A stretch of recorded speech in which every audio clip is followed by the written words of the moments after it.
রাঘব চাড্ডা আনুষ্ঠানিকভাবে আম আদমি পার্টি ছাড়ার ঘোষণা করেছেন। শুক্রবার দিল্লিতে সাংবাদিক বৈঠক করে তিনি জানান, শুধু তিনি একাই নন, রাজ্যসভার আরো 2 জন আম আদমি পার্টির সাংসদকে সঙ্গে নিয়ে দল ত্যাগ করছেন এবং ভারতীয় জনতা পার্টিতে যোগ দিচ্ছেন। চাড্ডার সঙ্গে সিদ্ধান্তে শামিল হয়েছেন আম আদমি পার্টির রাজ্যসভার সাংসদ সন্দীপ পাঠক এবং অশোক মিত্তল। এছাড়াও প্রাক্তন ভারতীয় ক্রিকেটার হরভজন সিং এর নামও বিজেপিতে যোগদানের সম্ভাব্য তালিকায় উঠে এসেছে বলে দাবি করেছেন চাড্ডা।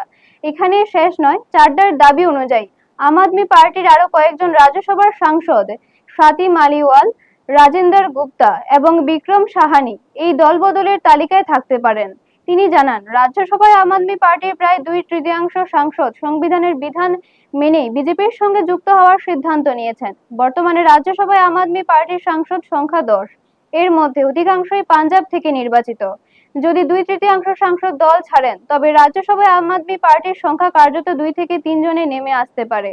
ফলে পাঞ্জাবে দলের রাজনৈতিক শক্তিতে বড় ধাক্কা লাগতে পারে বলে মনে করছেন বিশ্লেষকরা। কেন এই সিদ্ধান্ত, তার ব্যাখ্যাও দিয়েছেন চাড্ডা।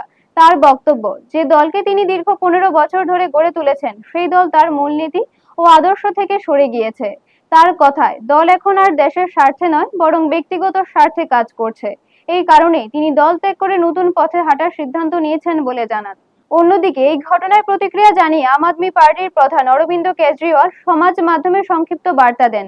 তিনি লেখেন, বিজেপি আবার পাঞ্জাবের মানুষকে ঠকালো। সব মিলিয়ে আম আদমি পার্টির শিবিরে এই বড়সড় ভাঙন দেশের রাজনীতিতে নতুন সমীকরণ তৈরি করতে পারে বলেই মনে করা হচ্ছে। ব্যুরো রিপোর্ট, নিউজ তৎকাল 24।